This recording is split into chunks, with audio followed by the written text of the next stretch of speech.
حكمي أمر كردن بمعروف ونهي كردن لمنكر برزان أركي هم مسلمانك يعني هر إنسانك لجياني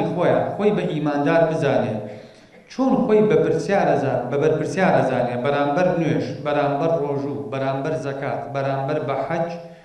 بهمان آست وبو آراستيش پێویستە خۆی ببەرپرسیار بزانێ بەرامبەر بەرجەستەکردنی فەرمانکردن بە چاکە و ڕێگەگرتن لە خراپە. ئەمە مۆضوعێکە مەجالی قسەکردن و مساوامەی نییە کەواتە ئەرکی هەموو موسڵمانێکە فەرمان بە چاکە بکە و ڕێگیری لە خراپە بکە. خوای پەروەردگار لە قورئانە کە باسی ئەم ئەرکەکە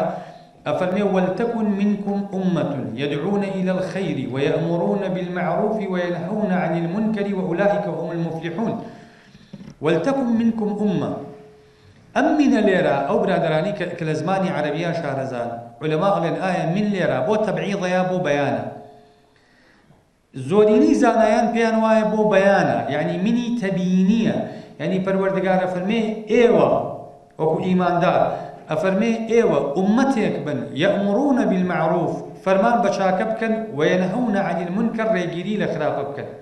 وإيمان تان بخواها به وأمانة أو كسارن كقدو أبنه سرفرازي دنيا وقيامة أبن ببلغي چي ببلغي أوي ألن خواي پروردگار لآية كيترا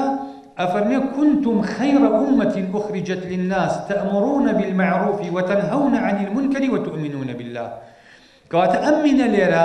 بو بيانا واتا ايوه باشترين أمتك أما بلغي لو بلغانيك أمن ليرا بو بيانا لك بو تبعيض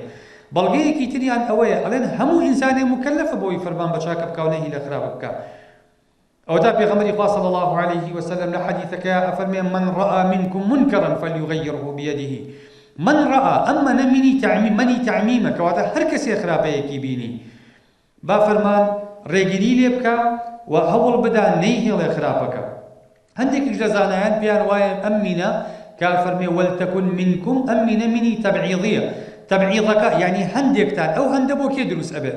ألين خواي پروردگار أجر مينك تبعيضيش بيرا بو إعفاء لبردني كومالي خلقك كاركيان بينا كري بو نمونه إستان نوش كومالي خلقي نوجان بينا كري نوجان لسر نية بو كسيكي شيت أما أصلا مكلفني لبرو أجر خواي جورا مني تبعيضي جداني بو استثناء أم كسيك أصلا حكم تكليفك شموليناك بهر دو تفسيركش همو إنسانك إيمان دار أو مكلف عاقل بالغة بربرسيارة بم أركا